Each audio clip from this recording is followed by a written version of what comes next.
Ladies and gentlemen, please take your seats. The show is about to begin.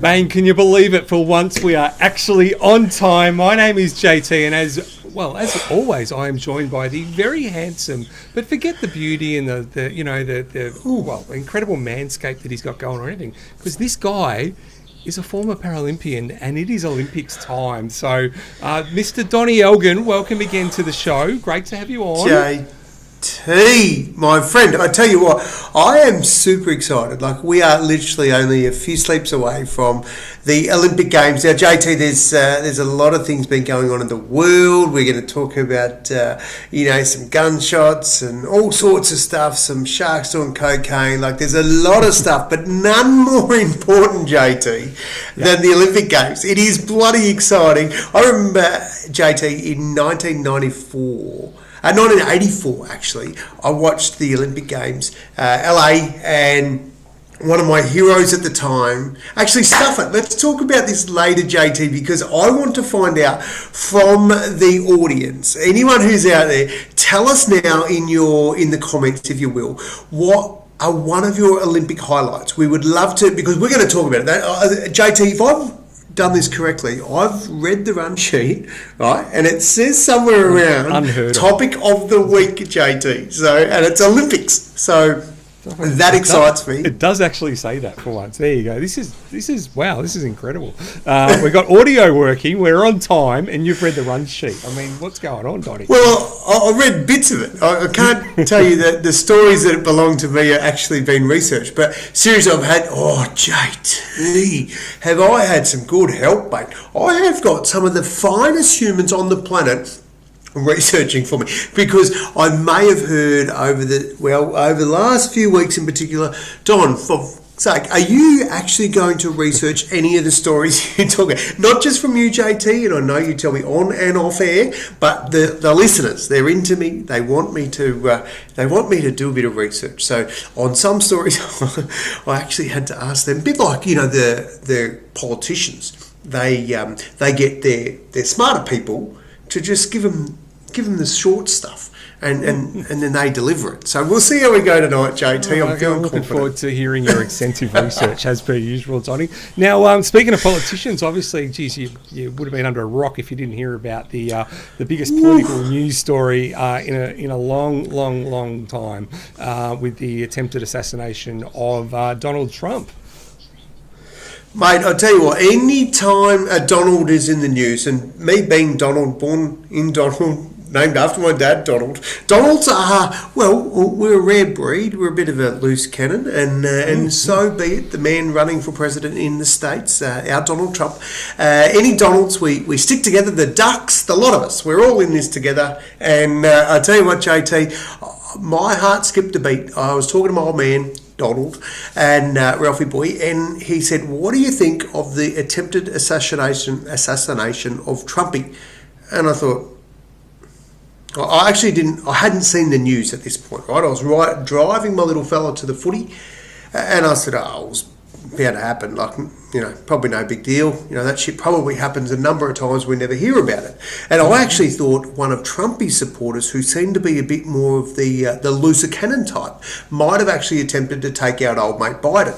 So I never actually thought somebody would turn on Donald. And then when I seen the footage, my very first thought was, that's an inside job. There is not a hope in hell the Secret Service would leave that little bit of roof unattended for some crackpot to hop up there, have them in their sights, and not actually take them out, JT. So I'm not convinced that this person operated on their own, JT. That's what I'm suggesting. There we go. Conspiracy. Normally I'm the one doing the conspiracy theories. G'day, Ev. Good to see you again. Welcome. Hey, where's Ev coming in from? I'm guessing Ev is home in Thailand, but unless he tells us otherwise. So, JT, you would not believe it. Where are I've you, got a buddy? couple people close to home that are also in Thailand at the moment. Ooh, so, hello. yeah, so a couple of loose units, one naming called Buff and the other one called Chub. One's a sister and one's a wife. And Hui Hin. How do you say that, JT? Did I get that wrong? Anyway, Thailand seems to be the place to be, and I'm the only sucker that's in Geelong. What's going on there? I need to get over there with you, Ev. Anyway, sorry, JT, back to Trumpy. So what do you reckon happened? You reckon it was all just... Geez. Well, clearly, no matter what side of the fence you sit on, it was... The Secret Service have got a lot of questions. Some of the footage that has come out post then is just absolutely staggering about the level of incompetence. And the director of the Secret Service paid the ultimate price, or not the ultimate price, yesterday and resigned after getting absolutely grilled for 4 hours at their sort of Senate estimates equivalent. And if you ever want to watch some good television about watching someone get absolute reamed, they absolutely reamed her, and she just, it was staggering footage, to be honest. But yeah, she ended up resigning finally, and because there's just a lot of answers. But I don't know if you saw, and there's obviously a lot of footage, and there's some magic photos going around, and the iconic photo here of Trump is one that will stand around. But the image on the right, and I don't know if people have seen this or not, so I won't spend too much time on it. But that is the trajectory of the bullet. And if you've seen the footage when he got shot, he literally turned his head like a millisecond before that bullet was shot. And had he not turned his head, that image there at the top is where the bullet would have gone, and so it was game over. And he just turned his head right at that split second, and it just grazed his ear. So the conspiracy theorists out there, that's pretty incredible if that's was planned to that level of detail. I find it hard to believe if that was the case. But I mean, just so close to death, literally, we're talking millimetres in it. It's quite staggering, right? And honestly, JT, I mean, we take the piss a lot, and there's people that you just go, you're an absolute complete waste of space. It doesn't matter which side of politics you're on. Trying to whack a politician, that's an extreme level of dumb shit right there, isn't it? Like, seriously, that's out of all the people, he's going to make some decisions, but that's one that you just sort of can't get your head around, the fact that somebody would go to that extreme. It doesn't even make sense. He's like a 20-year-old kid. There's no real history there that there's nothing sort of jumping out as to say why he suddenly just switched and did it. He went to a driving range that day in the morning. His parents reported him missing to the cops because they were worried about him, and the next minute he's having a crack at Trump and got a sniper bullet in his head in return pretty quickly. Game over. So yeah, the whole thing is just so many questions. It's bizarre. Right? But then again, if you think about it, whenever there is a gun crisis of this magnitude, does it ever make sense? I mean, we go back as Australians and think of Martin Bryant and the absolute catastrophic nature of those years, or that impact of Martin Bryant. Like, what Australia did that America will never do, based on, like, if you compare the pair, Australia had the balls under John Howard to go, this is bullshit, and I say balls because it's just a loose term, but had the courage to stand up and go, right, there's a gun amnesty, we're bringing all the guns in, we're going to give you a bit of cash for them, but seriously, there's no such place, there's no place in our society for semi-automatics and that sort of assault rifle type. America obviously is a different space. But a gun mob have clearly a weight of influence that will never be challenged, while so many people are involved in it. But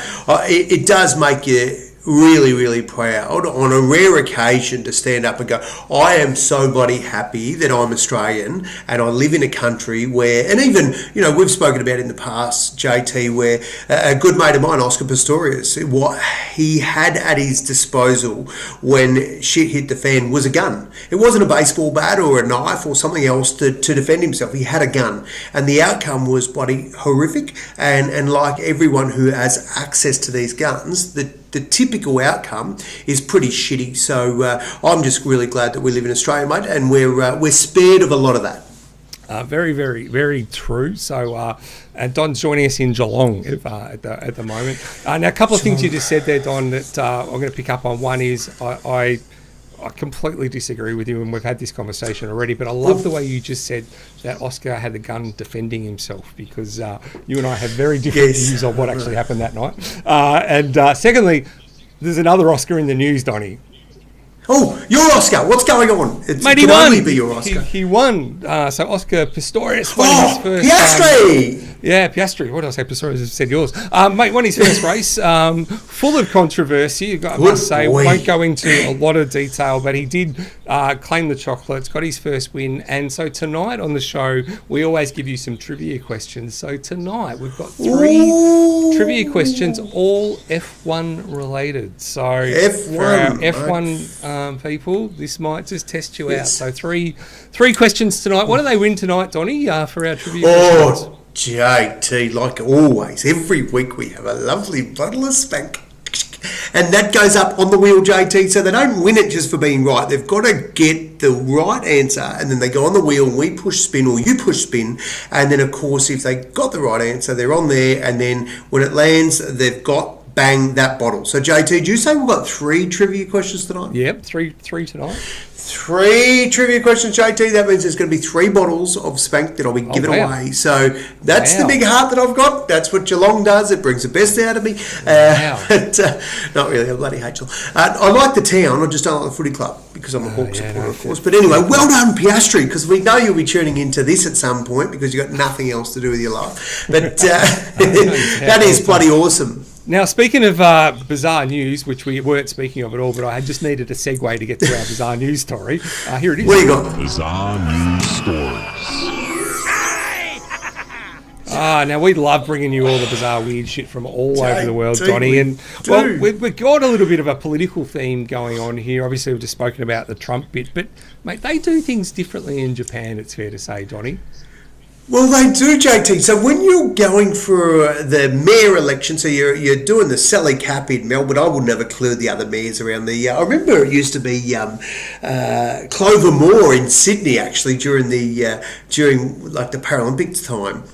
And I used to take the piss and say, Clover Moore, her nickname's Close the Door. And anyway, another story, another day, JT. But what we're talking about is we're talking about the Jap elections for the mayor, and the Japanese have got an opportunity to go. And they basically have these billboards. It's a bit like, do you remember that show where they'd spin they'd flip the postcard or the little card, and it would reveal it's a TV show, and it would reveal a picture or a saying, and then you'd have to say that's what it was. So it gave you a few, like if you think about a massive big wall of little squares, and they've all got something on them. Anyway, long story short, out there with the name of that show, I can't remember what it's called. But anyway, JT, what happens is all the Japanese people that are attempting to be elected, they get to buy their catchphrase.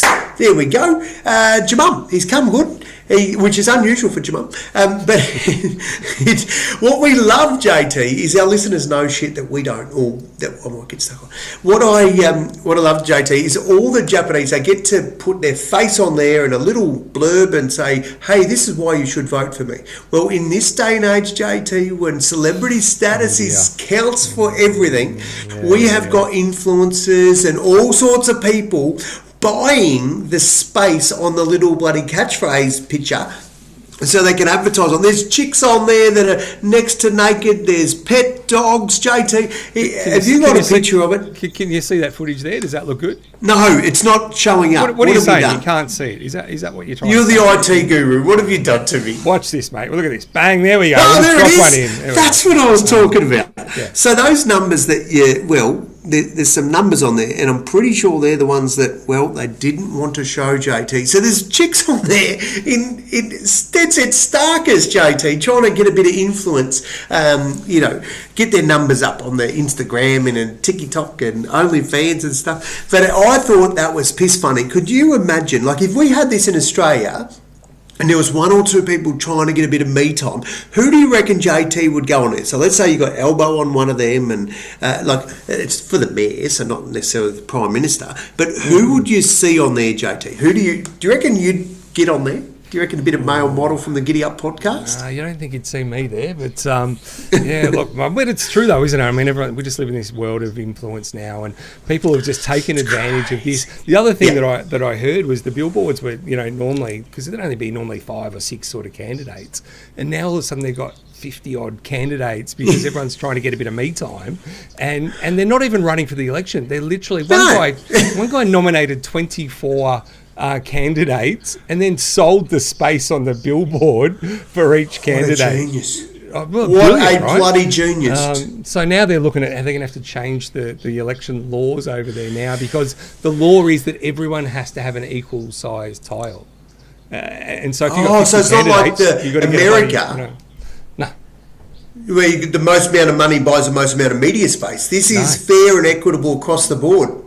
Yeah, JT, I love it, and the Japanese are so tidy about everything they do, so they'll crack down on this, but not before they've run a due process. But I do like the fact that people are being a little bit naughty and just finding a way around there, JT. That's the sort of stuff that finds us one of the GiddyUp podcasts, because we like that shit. Always find a way, Donnie. And well, of course, there was a bit of a disaster last week globally that people have probably all experienced when just about every computer shut down and gave the blue screen of death for a little tiny technical problem that shut down half the globe pretty much last week. So that brings us to our next segment. What is it? Dickhead of the week. You suck. Now, we could get into all the conspiracy theories and the reliance of technology and all that sort of stuff, right? We'll save that for another day, Donnie, because I could talk for hours on that stuff. We're not getting into it? But this is Dickhead of the Week. And one of the things... Now, look, the stuff up that happened was just a piece of code, literally one line of code, classic story, one line of code, got it wrong, whoops, sorry, took out half the computers in the world. They're all back online now, it's all good, but it was a bit of a disaster. But it just shows us that the reliance on, technology, and when it goes down, we're stuffed. So we've been talking about the concerns around cash going out of society, right? And a lot of people saying this is ridiculous, we need to hang on to cash. I'm one of those for these reasons, right? When things go to shit, cash still good, right? I'm still taking brown paper bags full of it, JT. I don't mind that at all. So now I'm with CommBank, and our listeners, I'm sure, will share what the banks are there with. But CommBank have just about removed every single ATM known to man. It's very difficult now to find a Commonwealth Bank ATM. They're literally just freaking gone.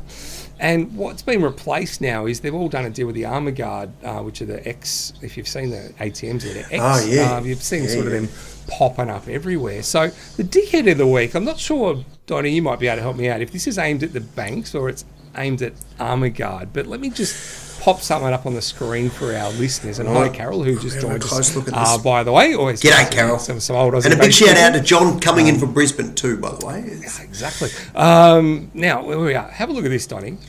Now, if you can't read that, this is the next payments ATMs. $3.50 to get your cash out. You've got to be shitting. Your own cash.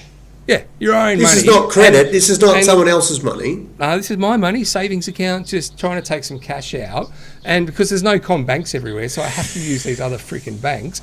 And $3.50, Donnie. Is that just taking a bit rich? That is taking a piss, JT. Seriously, this is what I strongly suggest people do: is find where there is an ATM that is in cahoots with your bank. So some of the big fours, they all bloody hold hands together. So if you use a CBA, you can use a Westpac and that sort of shit. Find one of those. When you find it, take out all your money, all of it. They don't even let you take out all just your money anymore. Just bloody take your cash. Like you go to the bank now and you say, I just want to pull out $5,000 or whatever it is cash. They won't give it to you. There's a checklist you've got to go through. You've got to order the cash. It's getting ridiculous. Like it's your own money. Shouldn't have to give you a reason. If I want it, I want it. Full stop. Well, this is what we should do, JT. Right? This is what I'm willing to do, JT. Every week we give away a little bottle of Spank, right? A little 375, lovely little travel pack. You get about 11 shots out of that, by the way, unless you have doubles, and you get about 6. Anyway, JT, what I'm suggesting is this: is people go into their bank, right? Whack your old phone on, just stick it on like record or snap or video or something. Stick it on the counter and just request a withdrawal, and the person who gives the most creative reason why they want their money, we will give them extra shots on the wheel, JT. So I don't care what you say. Make it funny, and mention the GiddyUp podcast. We will play it on here, JT. Can we do that? Have you got the IT expertise? We can do We will play any recordings of people going to the bank and withdrawing cash, and all you've got to do is you've got to mention GiddyUp podcast and a creative reason what you're going to spend your cash on, and we will double your chances on the wheel. We'll just put you on there twice straight up because we will play your video. I think that's a fair thing to do. Don't you, JT? There you go. There's the challenge. So, mate, we are on it. All right.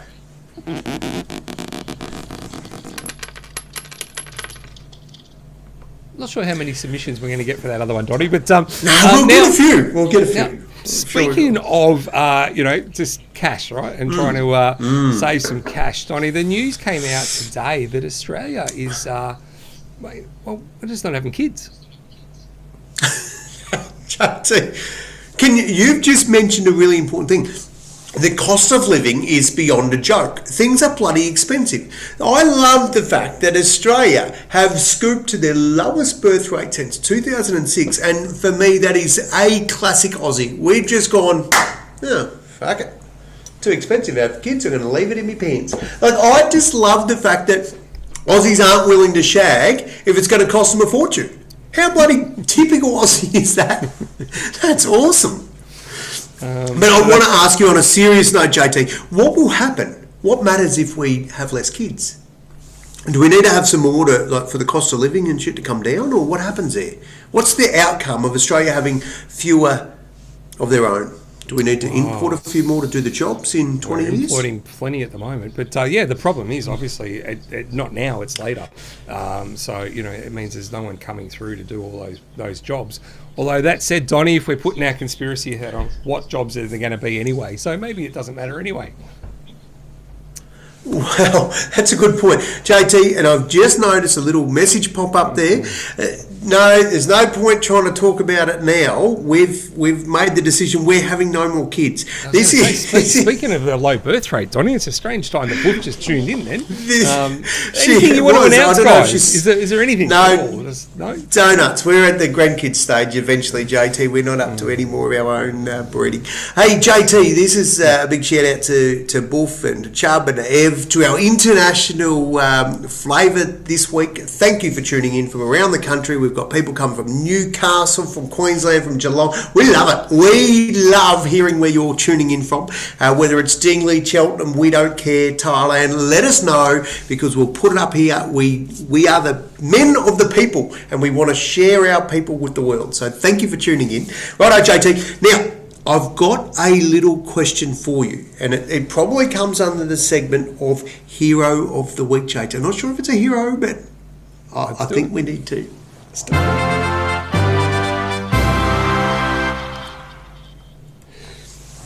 Now, JT, my question is for you. Now, you are a 6'7", 8 or 9 or 10 or something, 11-ish. You're a big unit. You're a strapping man. You're the male model of Barham. Oh, no, that's Trev Weston from Barham. He's a different male model. Right, but JT, you are somebody that turns heads when you walk down the street, right? Because you've got that physique and stuff.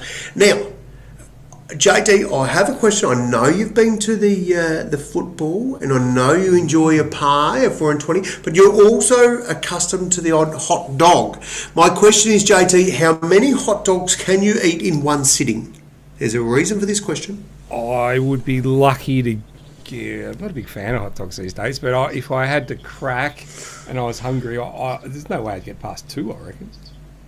2? Yeah, I don't reckon I'd get past 2. JT, you will not be entering the hot dog eating competition. I've got fresh off the press here. This is the other. No, you won't be. JT, I've got it. Let me read this to you. There's a fella. I'm not going to read it. There's a bloke who has literally won the hot dog eating competition. JT, what did he get through? Won in a tight 10-minute race. There was 13 competitors. JT, wait for it. I'll find it here. His name is don't worry about his name. His best There's that great prior research record, again. his prior record, JT, was 55 hot dogs, and seriously, could you just stop there for a moment? Could you do 55 hot dogs? Have a look at that. He's not even a big fatty. You know, you think to yourself, someone who's going to smash this many hot dogs in training is going to be like, nah, like, where does it go? Oh, I think I know where it goes, but how could you possibly consume that much? I don't know. He siphons them, like But how do you fit that? Like, your tummy's not that big. Like, how do you fit that in? I wonder if he's sitting on the toilet when he's doing it. No, but seriously, that's the bread roll too, JT. So it's not just the dog; it's the actual bread roll as well. So I don't know that physically possible.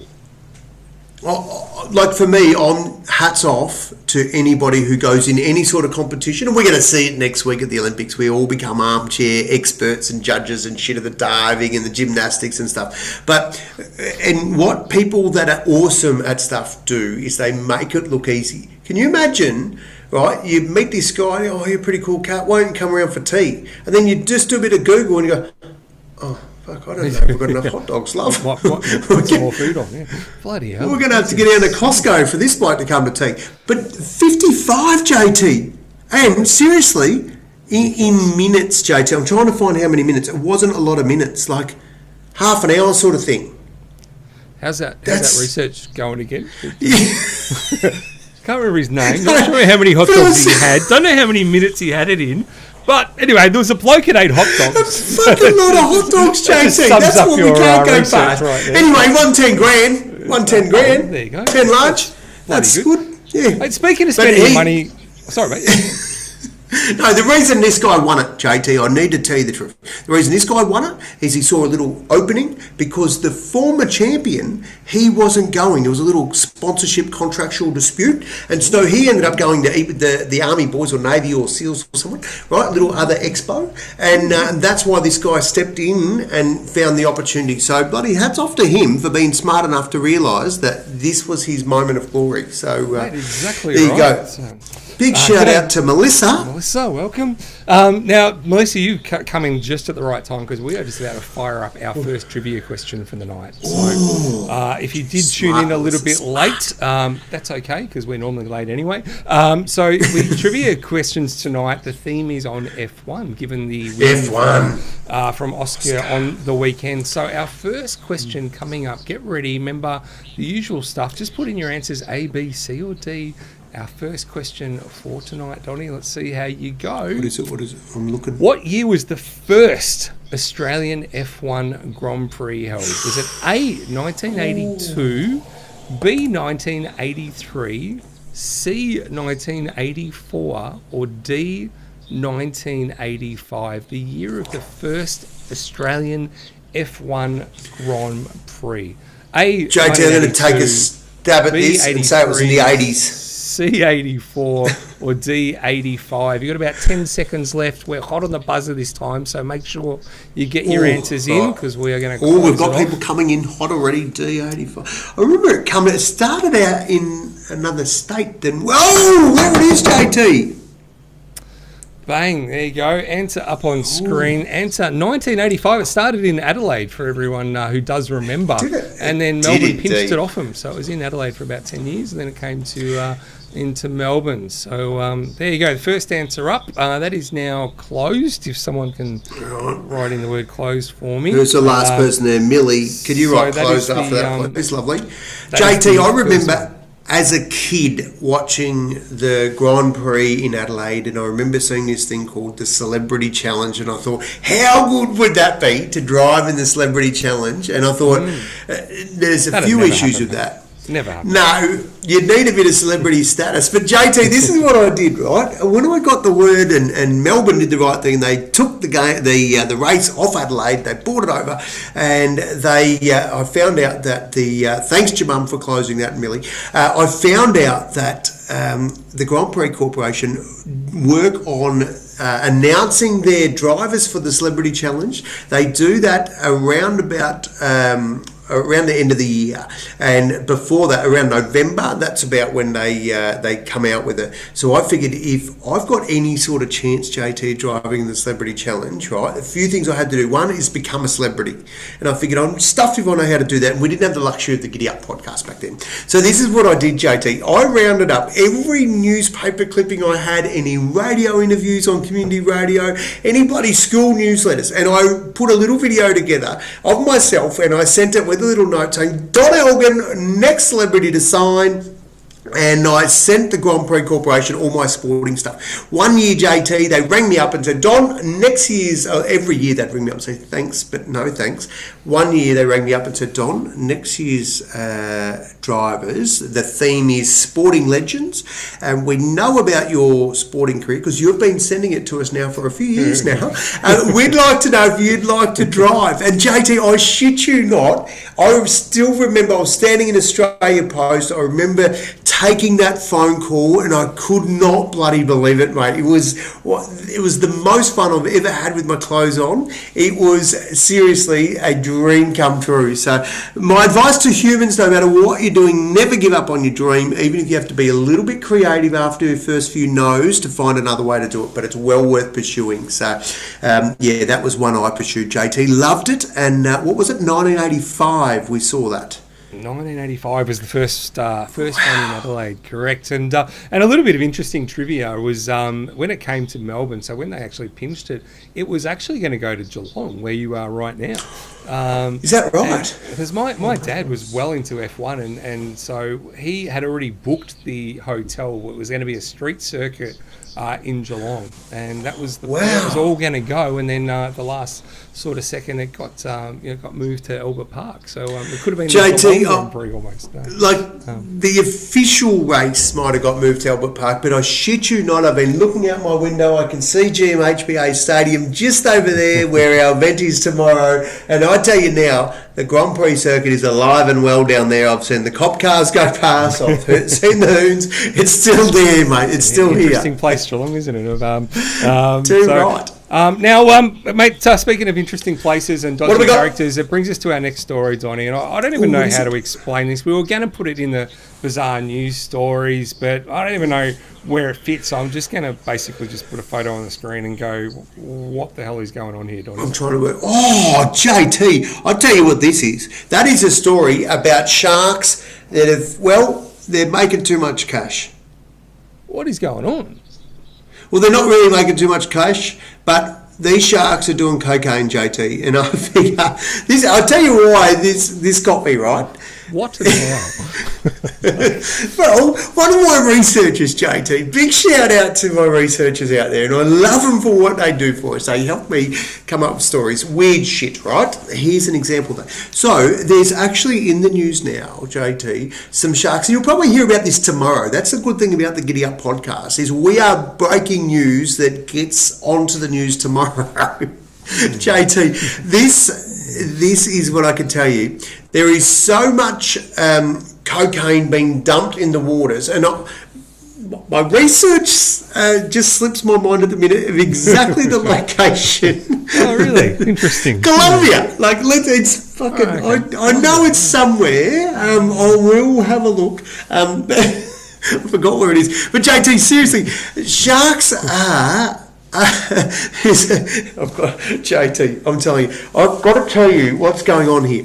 There is so much cocaine being dumped in the water, right? And I think it's off the coast of the States, right? Because oh shit, we're going to get busted here. Yep. Brazil. Thank you. There we go. In Brazil. Saving the day. Thank you, Remy. You saved me. I remember reading it hours ago. Anyway, JT, what's happening is, to save themselves from being busted, they're just throwing this coke into the water, and the sharks are going, oh, if you don't mind, line that up. And so the sharks are hitting it. But so the researchers thought, oh, well, the sharks are really important in the cycle, in the food chain, in everything of bloody humans. They play a really important role.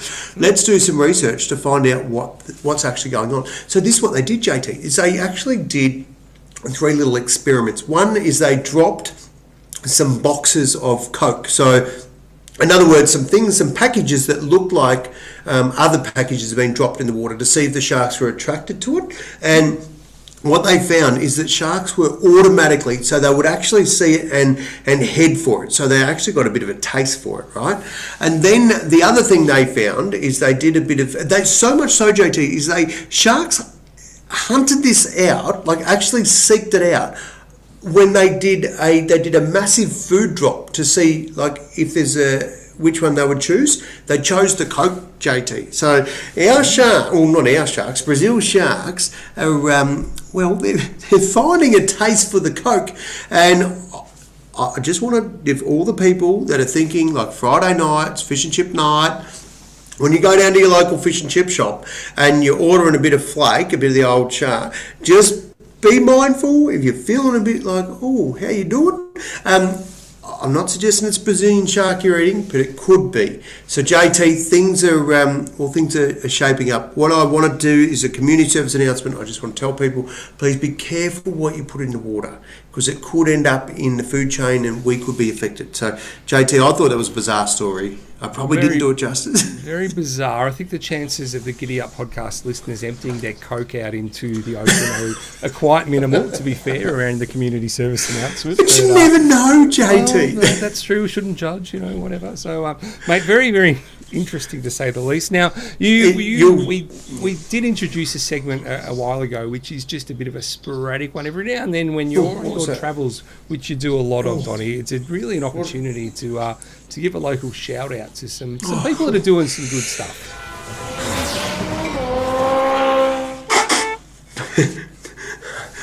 Local shout out to the people of Geelong, I think just drove past. JT, how's this? I heard this story today.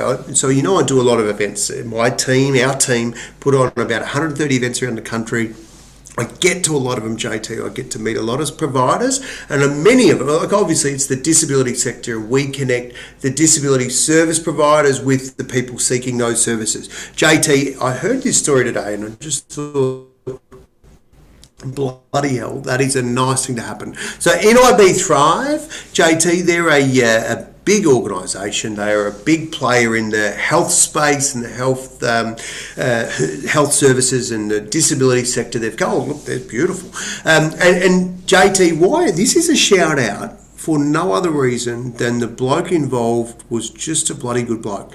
So we've got one of our service providers who provides services in the meal space, and she's come along to an event. She's been picked up a car hire and it didn't have a bloody card thing to stick your phone up there, and she was having a bit of trouble with it, and she was telling one of the staff at NIB Thrive the headaches and hassles she was having prior to our event in Melbourne on Wednesday, and he said, I'll come and try and help you fix it. And anyway, they missed catching each other in the car park. JT, what I was so bloody impressed about is today, one of the blokes, and I'll say his name, Benny from NIB Thrive, come up to our lovely Maureen from a Tender Loving Cuisine, another company that provides food products for the disability sector and the aged care, and said, listen, Maureen, I miss seeing you, but I knew you were having trouble with your phone in the car and the sat nav, and you're not from Melbourne.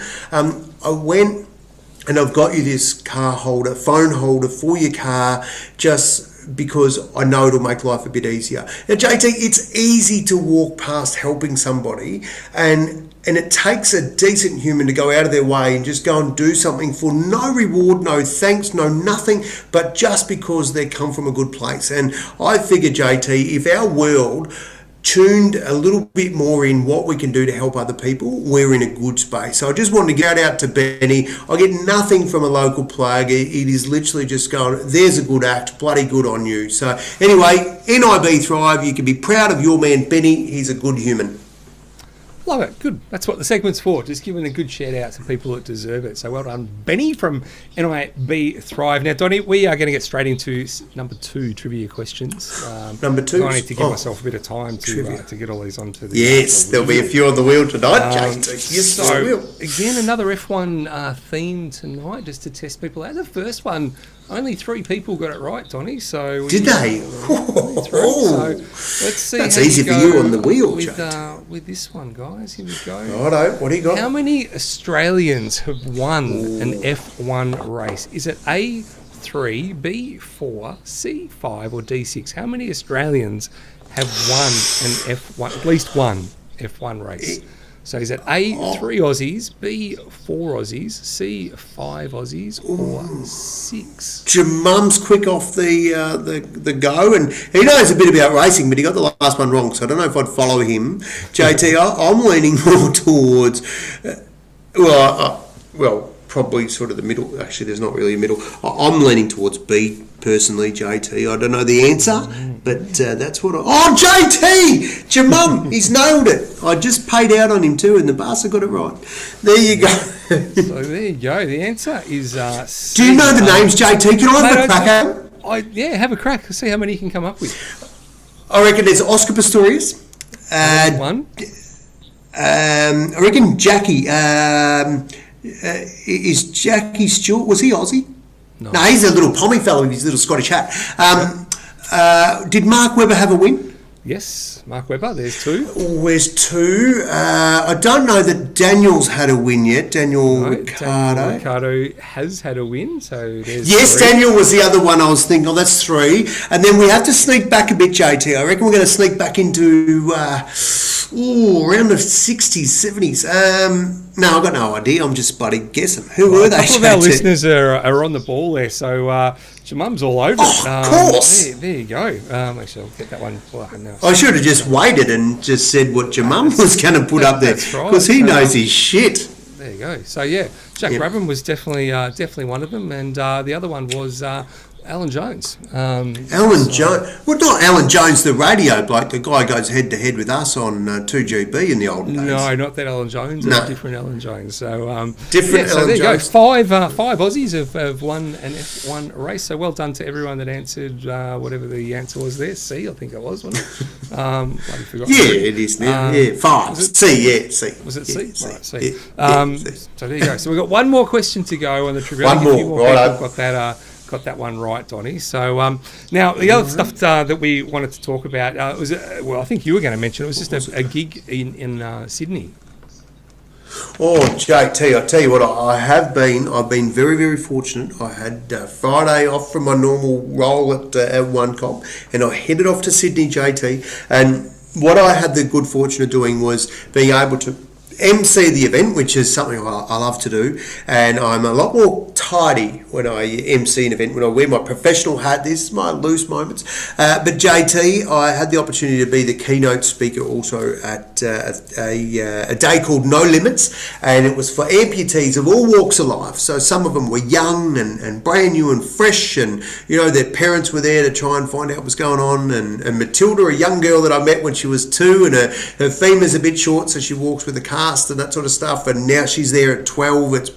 It's so good to see the amputee community getting around each other and helping each other out, and I just loved it, JT. So I tell you what, the wonderful thing about the opportunity to see more people just doing what they do and being their best self, JT, because what's going to happen, and the reason I wanted to mention this one is because, okay, we're about 30 seconds away from the Olympic Games coming up, but then in a month's time we're going to watch the Paralympics, and it is a lot of pressure for a young person with a disability, because they're often hit with the question, oh, you like sport, are you going to go to the Paralympics? And there is this expectation that everybody that limps is going to go to the Paralympic Games, and it's not quite that easy. But I do want to say it doesn't matter what your aspirations are, just be the best version of yourself, and don't forget to ask for help. And I love seeing a lot of that happen at No Limits. APC facilitated the day, the Australian prosthetic company, and they were advanced prosthetic company, and it was bloody awesome day, JT. So there you go. That's what I've been up to. You killed it, mate, because putting my manager of Don Elgin hat on, there was a flood of reviews, mate, that came through after your talk there, and people saying how inspired they were from it, mate. So as per usual, I think you nailed it. Thanks, mate. I appreciate that, and I also appreciate the fact that we get to see a lot of the world, and particularly, in our roles, both of us, like you, in front of the corporate world, sharing what you do in the call centre space, and me having a chat and being a storyteller about some of the things that I've got up to in my life, but finding ways to live a happier, healthier life. I just think when you've been to enough funerals, you realise that we're not here for a long time, so we really should do what we can to have a bloody good time while we're here.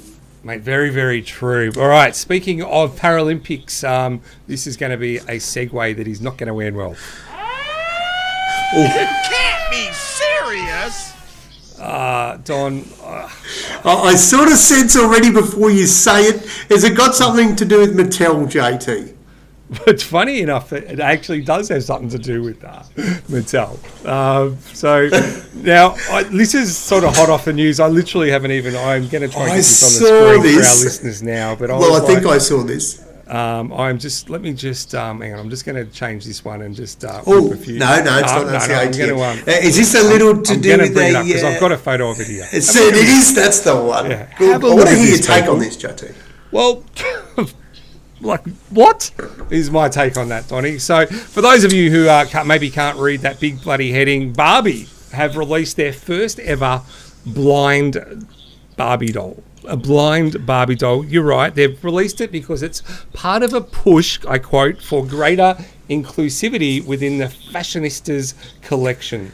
The doll also comes with a cane held by articulated arms for more movement, a pair of dark aviator glasses, and a textured outfit for a better experience for children who are blind or have low vision to play with.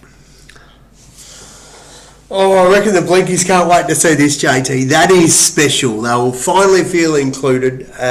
Seriously, what tree are we barking up to think? So I've got a couple of questions for you. First up, you said the first ever blind Barbie doll. Well, that's what they've said. Are you telling me that all the other fuckers can see?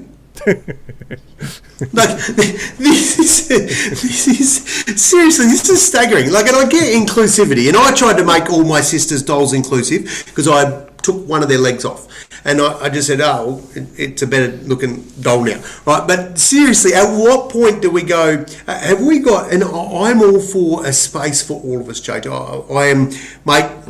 I'm a middle-aged bloke with missing a leg. Thank God for that. Otherwise, I would be like you. I wouldn't stand out. So we all need a little bit of something. Otherwise, we're the norm, right? But at what point do we go, righto, Barbie? Now, have we got a black Barbie yet? Oh, I'm sure there's a black Barbie. Yeah. We surely got one in a wheelchair. I'm sure there probably. Have we got a transgender Barbie yet? Yep, no doubt. JT, I want to see the whole lineup of Barbies, and whatever's missing, I want Mattel to spend all your cash and make it come alive, because otherwise you're just excluding people, and that's really sad, Mattel. No, this is JT. This is an absolute crock of shit. If you've got a vision impaired kid, buy them a Barbie and tell them this sucker can't see, and they're going to feel really good about that. Because the truth is, I want it seriously. Would this make you run out and buy Barbies, JT? Would this make you want to buy shares in the company? This is that woke shit that's going way too far, isn't it? At what point do we stop? Where do we stop, JT? That's why it's on our woke alert segment, Donnie. So it is just right in the crosshairs. What the hell? Seriously. Now, I'm sure some people are going to mount a case and go, it's bloody awesome. But just where do you, as you said, where do you draw the line of, you can't make a bloody Mattel Barbie doll for everyone. It's ridiculous. So where do you draw the line? And for me, the line should have been drawn about 10 years ago, I think. But JT, we went into a little bit of a rough area. It's sort of we crossed the line of grey a little bit, went around the whole bloody Redskins and Chicos and all that bullshit, and Kraft and Coon cheese and stuff like that was an ugly patch.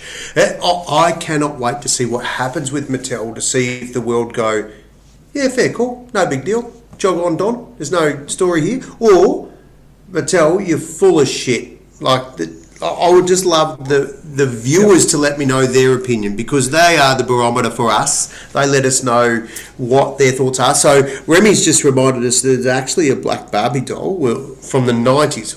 Anyone who's black. Well, I think, when you talk about the woke stuff and people voting with their feet, Donnie, that Disney is tanking at the moment, and just about every movie Disney has put out has been an absolute disaster, and they have just kept trying to plough ahead. We're coming out with, black princesses or whatever the hell it is. They're trying to just bust the mould of stuff that has worked for decades. And that's great. Go bust your mould all you like, but people are voting with their wallets, and Disney is absolutely tanking over the last few years. So again, we're trying to do stuff for the 0.5%, the 1%, and ignoring the 99% of people that are actually paying your wages. It's just staggering. We companies just keep doing it. So what's the outcome, JT? Is the outcome for people to know their lane and actually have a set of kahunas to stand up and go when the woke people come knocking on the door and say, hey, back in your box, this is who we are. Like a bit like the GiddyUp Podcast. We've got a choice to go woke and be vanilla and not scratch the surface of anything controversial. We couldn't really give a shit, to be honest. Our preference is always to tell it how it is and have that discussion. But are you saying that's what needs to happen in the corporate world, is that we need just to accept that the minority groups are exactly that and will always be minorities, not the majority? Well, I just think, and again, I can only speak from my perspective, but I don't give a shit whether, there's blind Barbies. I don't give a shit whether there's, black people, white people, purple people, whether you're like, having sex with weird people, whatever, right? Couldn't give a shit. You do you, right? I don't care. I think where I get frustrated is when it's constantly tried to jam it down my throat. That's where I sort of get really frustrated. And it's a little bit like the vote, this welcome to the country stuff. The pushback now is starting to happen, right? Because people say this is just getting out of hand. It's just I bloody walk into McDonald's and they're going to be welcoming me to the country shortly every time I order a freaking meal. Like, at what point do we go, okay, enough? It was supposed to be for special occasions or whatever. And we're all just sick of doing it. Qantas, when you get a flight now, you travel a lot. It's welcome to country every time you get on the freaking plane. When you land in the other end, it's welcome to the country. You go, hang on a minute, I just got on the freaking plane. I'm getting off again. Stop it. So I think that's where we all just go, we've had enough. And again, look, people can have got an opinion. That's fine. It's important. Blah blah blah. But to me, had enough. Just. I'm with you, JT. I tell you when I'll be the most happy is, and I think we're starting to see it now, is when we actually get our taxes reduced. That's when I'll feel welcome to my country. Right now, I feel very not welcome to this bloody joint. But anyway, what else have we got, JT? Mate, we've got surely a dad joke. No, I've got a dad joke, but I've got a third question, trivia question. Third? Because I need to give myself some time to get those on. So get ready for and, the Olympic moments, JT. I want to know before we. Well, you can start thinking about your Olympic moments, because you can talk about that, Donnie, while I am whacking some names on. Excellent. Right?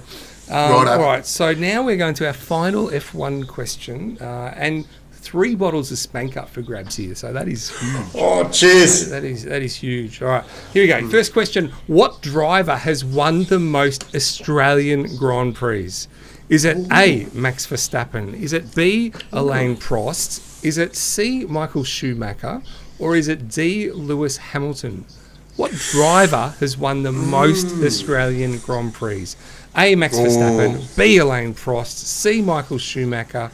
Or D, Lewis Hamilton. Get your answers in. You've got about 10 seconds. My advice is wait for your mum's answer. That sucker will put it in right at the end of it. A few seconds left. There's a few. Oh, not much time. And boom. Time is Schumacher. Up. Yes. Well, do you remember that accident, JT? Do you remember the big crash? Was that Schumacher? Who had the biggest crash in Melbourne? The one right at the end of the start. I can't remember who it was now. I was there that day. It was massive. So, yeah. Anyway, Michael Schumacher was the answer on 4. He won 4. Alain 4? Prost, Is that the 3. most? Yeah. 4 Aussies. What's Hamilton won? His buddy seems Hamilton's to be right around there all the time. I think, off the top of my head. And Max Verstappen, not a happy hunting ground in Melbourne, 0 is my understanding. So there you go. So well done to everyone that answered C for that one. And now, Donnie, I am going to throw to you because you want to have a bit of a chat about, well, it is our topic of the week, so we'll give it the stinger. Olympic moments. JT.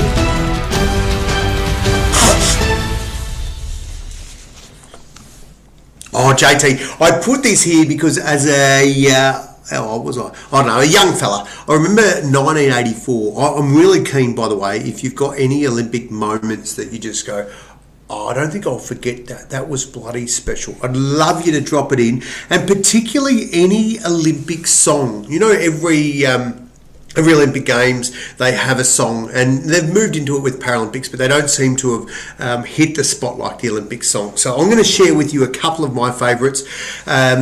And one of them was a couple of my favourite moments was watching Ben Johnson. This was one of my highs and my lows of the Olympics. So Ben Johnson, 1984 Olympic Games, and he comes out and he's just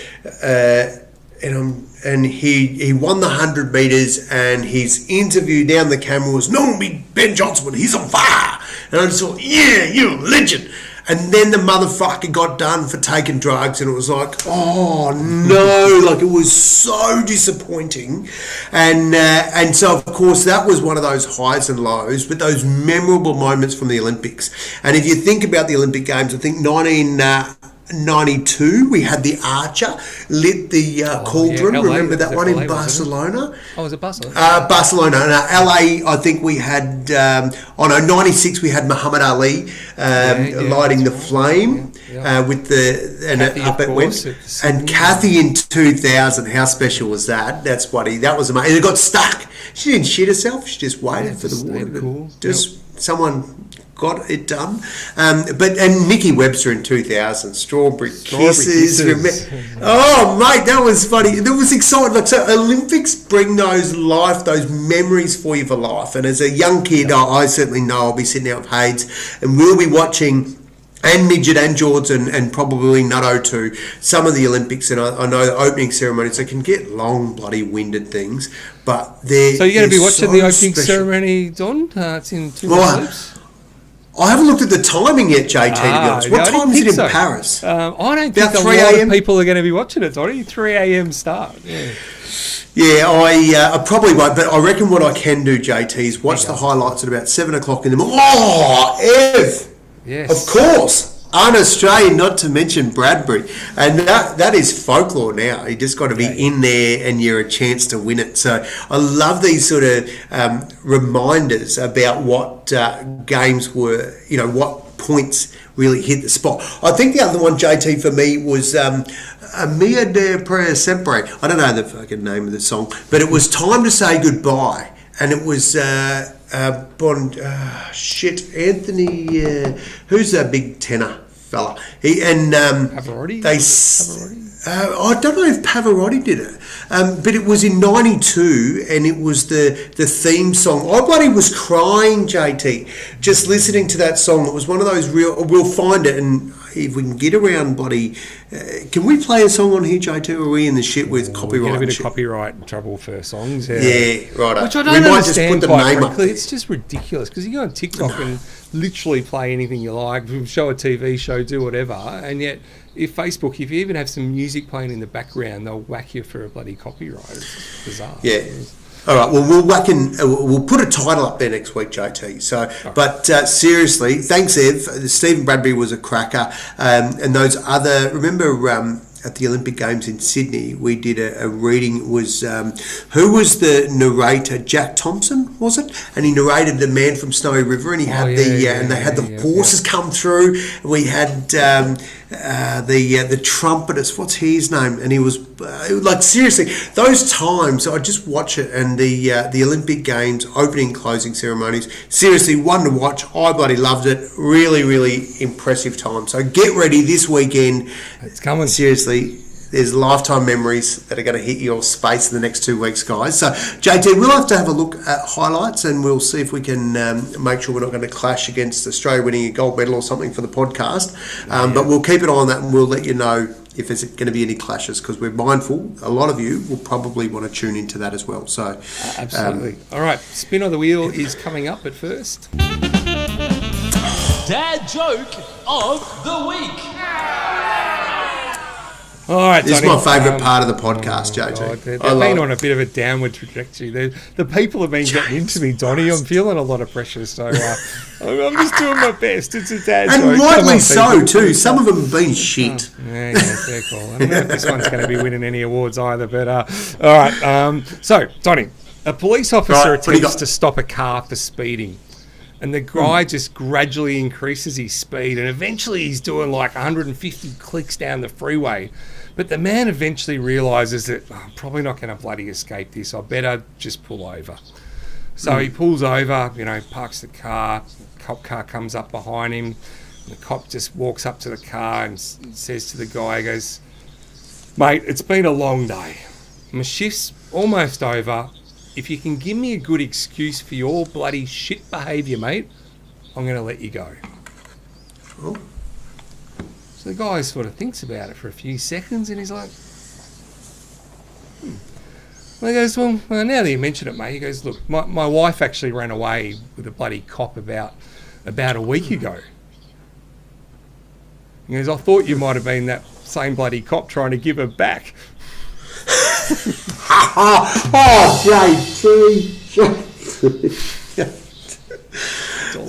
well, what do the people think? They are the judge. JT, they are the judges of your dad joke. I liked it personally. I thought it was a bit humorous. It was very good.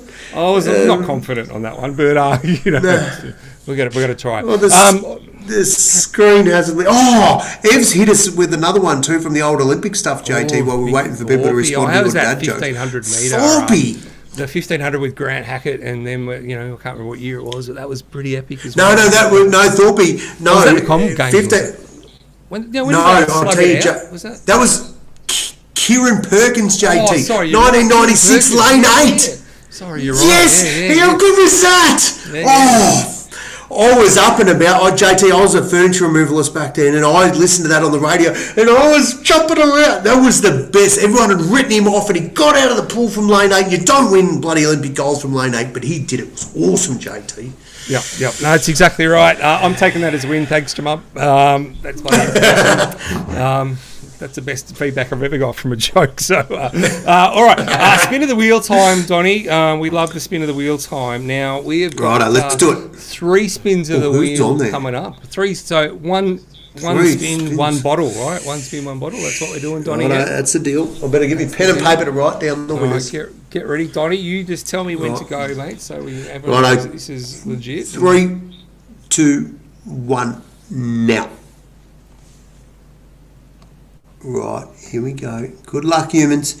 First winner, chicken dinner. Oh, that's close. That's line ball. Ben C. Who is? Have we got a Ben C? Oh, that could be Ben. Yeah, I reckon Ben. That is you, my friend, because that's me. Is that your mum? I think that's me doing another shit typo. Ben S. Should have been. Ben S. That's your mum. Right. It's definitely your mum. I know. Yeah, because that's the only Ben. All right, next one coming up. Donnie, count me in. Typos happen. That's First okay. typo. Right. 3, 2, 1, go. Here we go. We're waiting on a bit of radio silence here. JT, the winner is. Oh, that's close. Is that going to stay? Oh, that is a line ball as it gets. Oh, it sucks to be Millie tonight because twice she's missed it. Been absolutely robbed. Well done, Max. Max S. Excellent. Is final one, Donnie. Good luck. Here we go. 3, 2, 1, now. I like it how they're taking the piss out of each other too. I like that. That's what our people do. Oh, look at that. A big shout out. Remy B. Hey, I'll tell you a little something about Remy B. Remy B today. RB is short. She has literally just signed off and is on about 3 weeks holiday. A holiday of a lifetime. The Festival of Rem, her third, I won't tell you what age birthday it is, but her birthday coming up on the 30th of July, and she'll be absolutely hammered in Bali. So happy birthday. She's got a bottle of Spank to take with her. So that's excellent. Perfect timing. Well done, or to come home to. So that's excellent. Well done. Sorry, Midge, you suck according to the wheel because you missed out. But sorry, anyway, that's life. The wheel is the wheel. JT, have we got one? Can I finish on my... I've got a little one for you, just... You've got a great final thought, which I love leading with a final thought. So let me cue up the stinger. This is what the people love, man. More than anything. Here we go. I don't know.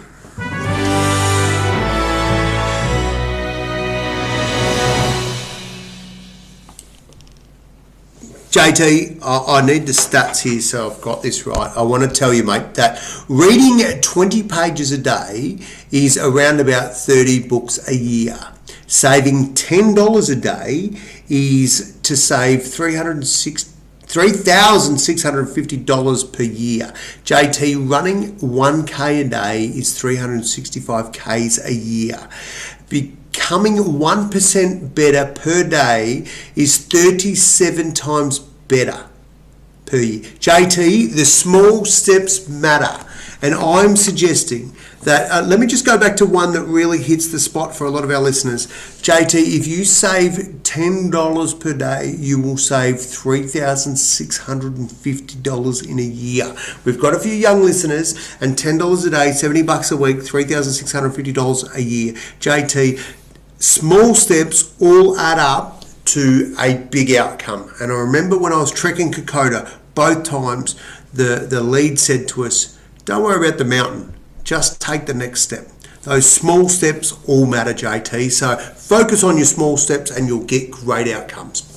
There we go. That is great advice. Or you could just take your $10 a day, go to Sportsbet, put it on North Melbourne to get up and win the next week. What's an absolute lockdown.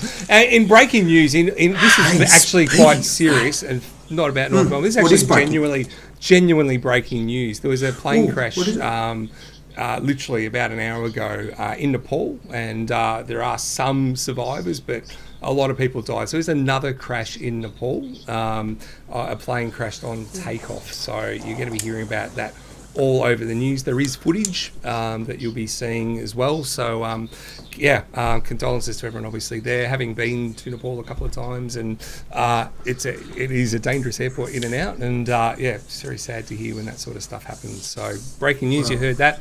Now of course onto some sort of slightly more exciting stuff. We did put in a bit of a teaser in our promo that tonight could be the night that Don has been teasing us all for months, really. Let's be honest. It's been months, Donnie. You've been just dangling the little carrot, teasing everyone. Oh, I'm going to tell him. It's huge. I can't say anything now. But I promise I will break the news on the GiddyUp podcast. And, well, Donnie, it is... The Olympics are starting in a couple of days. There's been a lot of speculation that it could be Olympics related. You're in Geelong at the moment. It's a long way from Paris, so now I'm feeling like that may not be sort of where we're going. Nothing to do with the Olympics. No big announcement. Cannot announce anything today. I had B-Dub, who I work with, ask me that very question. Don, can you tell us now what it is? And I said to Bridgie, no, mate, I cannot tell you yet, but when I do, I will leak it on the podcast first. So I promise I've been to the big chief honchos that are involved in this, and I've said, can I share it with my people? They said, not yet, Don. So sorry, guys, not yet. Stay tuned. Come back next week. Probably not next week. It's not yet. This is bullshit. Not happy about this. Not happy at all. Sorry, mate. Mate, we have crapped on for way too long, as per usual. We have. Hey, thanks for hanging in there, kids. Yeah, thanks everyone for watching and joining us tonight. Lovely Don, your research again was just exemplary tonight. I'm sure the people I was just amazed with some of the facts and figures that your extensive research revealed. Always brilliant. It's not a TV show, Donnie, Ben, that we can't say anything. We can't say it's Olympics TV. Mum is the word. Nothing is being said. No. Cannot say a word. I cannot say anything. No announcements, no nothing this week. Sorry, kids. But JT, a big one for next week. We'll be back next week. State of Origin. Just for those that, and thank you for putting up with me and just bloody shaking us. How did that go for you, Donnie, by the way? I think you were pretty big on the Queenslanders. How did they, not into rugby, how did that end up, mate? Game 3, that was big decider in Queensland. Surely they got the chocolates. It was maroon, this top, and it's faded. It's now pink, and soon will turn blue. I'm sure. No, it won't ever turn blue. JT, New South Wales, hats off to all the New South Welsh people that support those filthy baby blues. They did a good job, but unfortunately they got the chocolates this time round. But we appreciate the podcast listeners coming back to us, JT, after we took a couple of weeks off there for the State of Origin, so unfortunately it didn't go our way. So get her off. That's too easy. All right. Well, we are planning on being back next week. Obviously, with the Olympics on, we'll just sort of have to do a bit of suck it and see how that goes. But we will. We have every intention of being here next week. So until then, everyone stay safe. Have a great week, and we look forward to seeing everyone next week.